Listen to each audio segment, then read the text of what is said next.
আমরা নামদাফা জঙ্গলে এসে উপস্থিত হয়েছি। নামদাফার এটা দিবান বাংলো।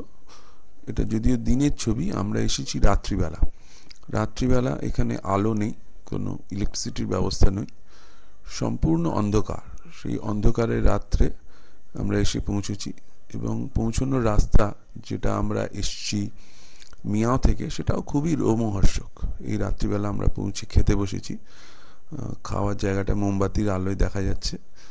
মোমবাতির আলোয় আমরা আমাদের ডিনার সারছি। পরের দিন সকালে উঠে আমরা সামনের এই দৃশ্য দেখতে পাচ্ছি। খুবই অসাধারণ দৃশ্য।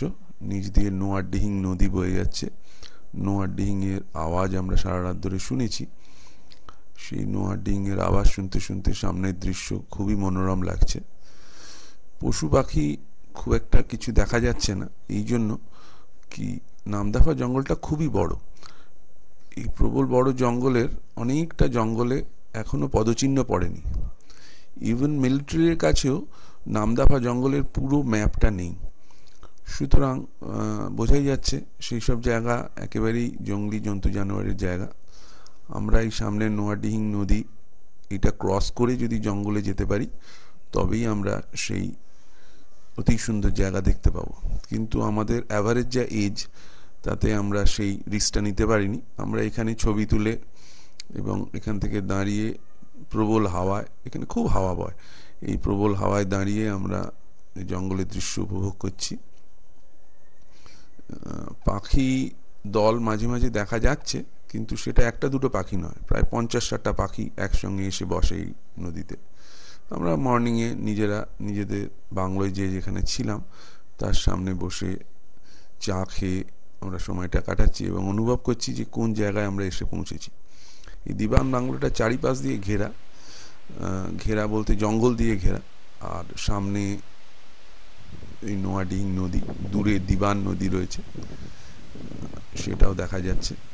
আর এইখানে ডান দিকে টুরিস্ট হাটের যে বাংলো, সেখানে দুটো ঘর আছে, তার একটা ঘর আমরা উপভোগ করেছি। আর সোজা যে খড়ের ছাউনি দিয়ে ঘরগুলো দেখা যাচ্ছে, সেগুলোকে বলছে ট্র্যাডিশনাল লগ হাট। সেই ট্র্যাডিশনাল লগ হাট দুটো আমরা নিয়েছিলাম, সেখানে আমরা রাত্রি ছিলাম। আর বাঁ দিকে ওটা খাওয়ার জায়গা, ডাইনিং স্পেস।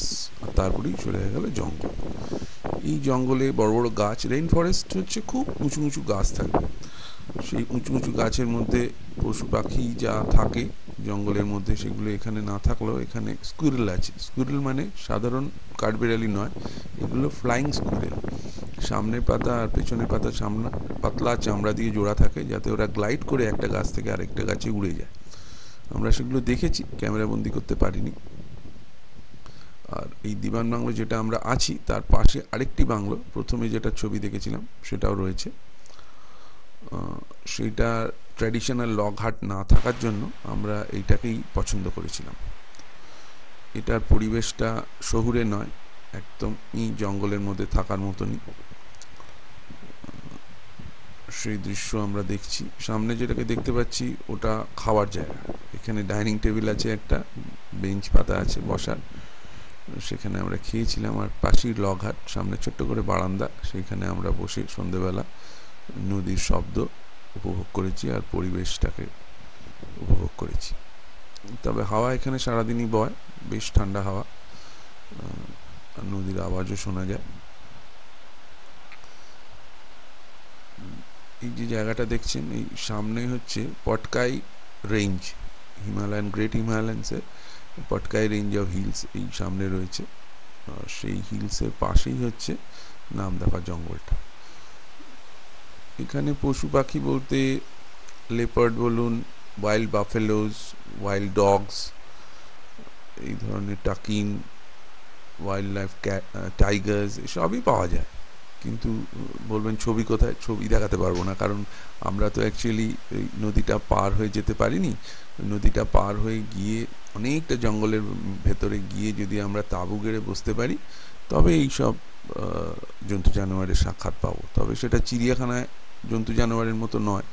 জঙ্গলে জঙ্গলি জানোয়ার দেখাটা খুব একটা সুখকর অভিজ্ঞতা নয়। তো আমরা এই ধরনের লগ হাটে ছিলাম। লগ হাটের সামনে বারান্দায়, যেটা একটু মাটি থেকে উঁচু করা থাকে, মাটি থেকে উঁচু করা, এটা ট্র্যাডিশনাল। এখানে সব বাড়ি এরকম উঁচু করা, 3টে সিঁড়ি উঠে তারপরে ঘরে ঢুকতে হয় আর কি। দরজাটা দেখা যাচ্ছে। আর তার পাশে মাঠ, বেশ বড় মাঠ, যাতে বাচ্চারা খেলতে টেলতে পারে। এই যে যেটা দেখছি এখন, সেটাও দিবান বাংলো। সেটা আমরা যেখানে ছিলাম তার পাশেরটা। সেখানে সামনে বেশ লন করা রয়েছে, এবং সেই লনের ঘাসে বসে আমরা কিছুটা সময় কাটিয়েছিলাম। ওপর দিকে আমরা দিনের বেলাও কাঠবিড়ালি দেখবার চেষ্টা করেছি, দু একটি দেখতে পাওয়াও গেছে, তবে সন্ধ্যের সময় বেশি দেখা যায়। আর শীতকাল বলে রোদে বসতেও আমাদের বেশ ভালো লাগছে, তো আমরা রোদে বসে সময়টাকে কাটাচ্ছি। তবে ট্যুরিস্ট খুব কম থাকার জন্য আমাদেরই বেশি দেখা যাচ্ছে, এদিক ওদিক খুব একটা ট্যুরিস্ট দেখা যাচ্ছে না। আর তারপর ওখানে রোদ পুইয়ে আমরা জঙ্গলে বেড়াতে গেলাম। জঙ্গলের রাস্তাটা দেখা যাচ্ছে, বাঁ দিকটা খাদ, যদিও গাছ রয়েছে কিন্তু খাদ ওটা। আর ডান দিকটা হচ্ছে জঙ্গলটা। সেখানে আমরা দেখছি ঘন জঙ্গলের মধ্যে দিয়ে এগিয়ে যাচ্ছি। অনেক পোকা, ঝিঝি পোকা টাইপের অনেক পোকার ডাক শোনা যাচ্ছে, টুকটাক পাখির ডাক শোনা যাচ্ছে। এই অঞ্চল দিয়ে আমরা ঘুরতে ঘুরতে আমাদের চেষ্টা এখন চলছে যে আমরা কি করে নদীর ধারে পৌঁছতে পারি। জঙ্গলটাকে পার হয়ে আমরা নদীর ধারে পৌঁছব, সেই করতে করতে আমরা এগিয়ে চলেছি। পায়ে হাঁটা রাস্তা দাগ রয়েছে জঙ্গলের মধ্যে, পায়ে হাঁটা রাস্তার দাগ ধরে আমাদের এগিয়ে যেতে হচ্ছে। একটা গাইড আমরা নিয়েছিলাম, গাইডের ছবি পাওয়া যাবে কিনা জানি না। সেখানে গাইড আমাদের কিছু কিছু জায়গায় হেল্প করেছে। এইটা যেটা দেখছি এটা কিন্তু ট্র্যাডিশনাল লগ হাট না, এটা ট্র্যাডিশনাল হাটই, এখানে জঙ্গলে থাকে লোক। আর এবারে আমরা জঙ্গলের মধ্যে রাস্তা দেখতে পাচ্ছি, কীরকম ডেন্স ফরেস্ট সেটা আমরা বুঝতে পারছি। এখানে অনেক ধরনের গাছ আছে, ডিফারেন্ট টাইপস অফ গাছ। আমরা সেই হর্টিকালচারিস্ট নই, সব কটা গাছের নাম আমাদের জানা নেই, তবে এখানে এমন এমন গাছ পাওয়া যায় যেগুলো মেডিসিনাল প্ল্যান্ট, সেই মেডিসিন হিসেবে কাজে লাগে। তাছাড়াও কিছু গাছ হয়তো অন্য কোনো জায়গায় পাওয়া যায় না, সেই এই স্পেসিফিক এই নামদাফা ফরেস্টেই পাওয়া যায়, এরকমও কিছু গাছ রয়েছে। তো সেই গাছের পাশ থেকে এই রাস্তা, কালকে রাত্রে আমরা এই রাস্তা দিয়েই এসেছি, এবং দুর্ভাগ্যবশত আমাদের রাস্তাও একটু ভুল হয়ে যাচ্ছিল, সেই জন্য আমরা গাড়ি থেকে নেবে গাড়ি ঘোরানোরও এক সময় চেষ্টা করেছিলাম।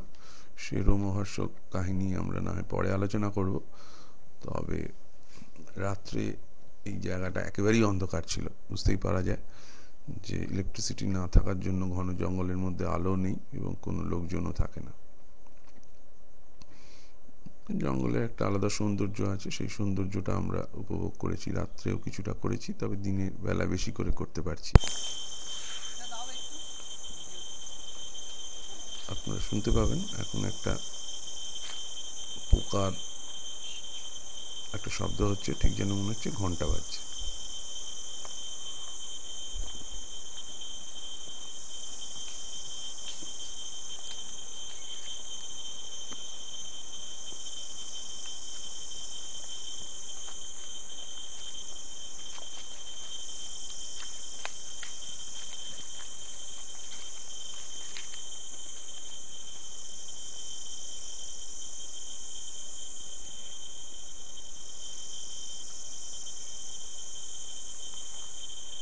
আমরা এখন গাছের ফোঁকর দেখতে পাচ্ছি, আর তার সঙ্গে একটা ঘন্টা বাজার পাখির ডাক শুনতে পাচ্ছি, ঠিক যেন মনে হচ্ছে ঘন্টা বাজছে। পোকা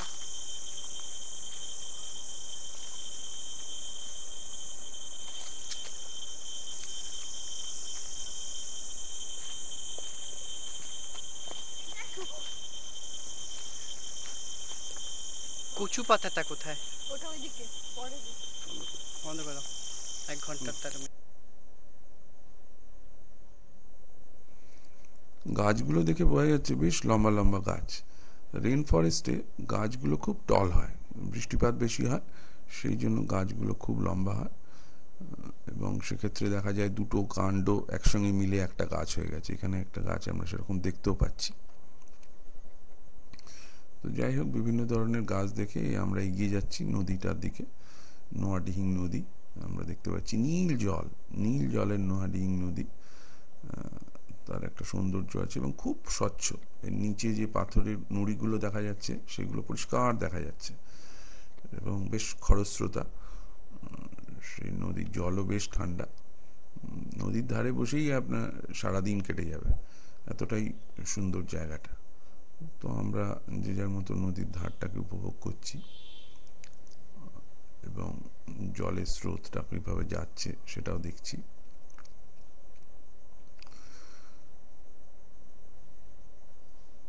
এখানে তিনটে নদী আছে, একটা নোয়াডিহিং নদী, একটা নামদাফা নদী। নামদাফা যেরকম জঙ্গলের নাম, একটা নদীও আছে সেটাকে নামদাফা নদী বলে, আর একটি দিবান নদী আছে। এইগুলো পাশাপাশি মোটামুটি বয়। ওই পাশে আরেকটি নদী আছে মাঝখানে চড়ার পরে, সেটির নাম হয়তো দিবান। তো এইগুলো স্পেসিফিক্যালি লোকাল লোকেরাও সেভাবে বলতে পারে না। যাই হোক, আমরা অত নামের গন্ডগোলে না গিয়ে আমরা নদীর সৌন্দর্যটাই উপভোগ করছি। খুবই ইচ্ছে আমরা করছে। এখন নোহারডিহিং নদীর ধারে, আমরা সবাই যে যার মতন ছবি তুলতে চেষ্টা করছি আর নদীর সৌন্দর্য উপভোগ করছি। নোহারডিহিং হচ্ছে দিবান বাংলোর পাশ দিয়ে বয়ে যাচ্ছে। সারা রাত এই নদীর আওয়াজ আমরা শুনেছি। আর দিবান বাংলো হচ্ছে নামফাদা ন্যাশনাল পার্কের মোটামুটি মাঝখানে অবস্থিত।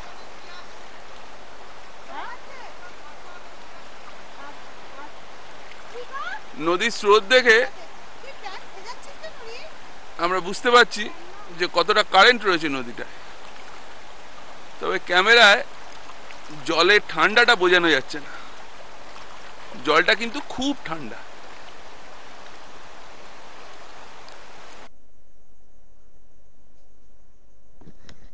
এখানে অনেক ধরনের প্রজাপতি দেখতে পাওয়া যায়।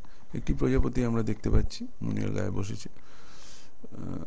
বিভিন্ন টাইপের প্রজাপতি আছে। আমরা খেলাধুলা করেও সময় কাটাচ্ছি। এদিক পোজ দিচ্ছে কি করে বল মারা যায়। তারপরে আমরা গেলাম চান করতে। খুব ঠান্ডা জল, যদিও তেল টেল মেখে ভালো করে চান করা হলো এবং বেশ চান করে উঠে ভালো লাগলো। তারপরে আমরা রোদে এসে বসেছি। শীতকালে রোদ পোয়াতে খুবই ভালো লাগে, ওখানে তো আরও ভালো লাগছিল ন্যাচারালি। তারপরে খেতে গেলাম। খাওয়ার জায়গাটা আমরা আগেই দেখেছি, সেই মাঝখানে টেবিল পাতা, তারপরে বেঞ্চ পাতা, সবই কিন্তু পাকা, সেট করা। তো সেখানে আমরা মধ্যাহ্নভোজন শেষ করে তারপরে আমরা যে যার মতন ঘুরতে লাগলাম জায়গাটা। আমরা দেখতে পাচ্ছি কি সুন্দর লগহাটটা রয়েছে। লগহাটে যে যার দুপুরবেলা শুয়েও পড়লাম একটু ঘণ্টাখানেকের দিবানিদ্রা দেওয়ার জন্য। তো ন্যাচারালি দেখা যাচ্ছে লোকজনের সংখ্যা কমে গেছে। আমরা যে যার মতন দিবানিদ্রায় চলে গেছি। রাত্রিটাকে আর উপভোগ করতে হবে, সেই জন্য তারপরে ঘুম থেকে উঠে বসেছি। হয়তো চাটা আসবে, চাটা খেয়ে তারপরে আমরা সন্ধ্যেটা কাটাবো। এখানে কারেন্ট না থাকার জন্য সন্ধ্যে থেকে একেবারে অন্ধকার হয়ে যাবে, সুতরাং সন্ধ্যে থেকে কিছুই দেখা যাবে না। তার আগে যতটুকু দেখে নেওয়া যায় সেই চেষ্টা করছি আমরা। আস্তে আস্তে সন্ধ্যে নেমে আসছে। এখানে সন্ধ্যে খুব তাড়াতাড়ি হয়, সন্ধ্যে 4:30-র মধ্যে হয়ে যায়। সুতরাং 5:30 নাগাদই আমাদের ক্যাম্প ফায়ার শুরু করে দিতে হলো। ক্যাম্প ফায়ারের কাঠ-টাঠগুলো এখানে লোকাল লোকই জোগাড় করে দিয়েছিল। আর ক্যাম্প ফায়ার পরিচালনা করছিল রূপম। সে একটি বেত নিয়ে, বেতে আগুন ধরে না, বেতে আগুন ধরে না বলে কাঠগুলোকে এগিয়ে দিয়ে আগুনটাকে ভালো করে জ্বলতে সাহায্য করছিল এবং সেই আগুনের তাপে আমাদের শীত কিছুটা কমছিল। এখন মোটামুটি দেখা যাচ্ছে আগুন ধরে উঠেছে। ক্যাম্প ফায়ারের চারিপাশে আমরা রয়েছি, আগুনটাকে উপভোগ করছি এবং নাচ গান করে বিভিন্ন হাসি মজাক করে আমরা সময় কাটাচ্ছি। চারিপাশটা খুবই অন্ধকার, তারপরে আগুন জ্বলছে আমরা দেখতে পাচ্ছি। রূপম বসে পড়েছে অনেকক্ষণ ধরে ক্যাম্প ফায়ার করে। তারপরে আমরা খেতে গেলাম। রাত্রিবেলা ডিনার খেয়ে আমাদের রাতের ঘুম পরের দিন সকালের জন্য।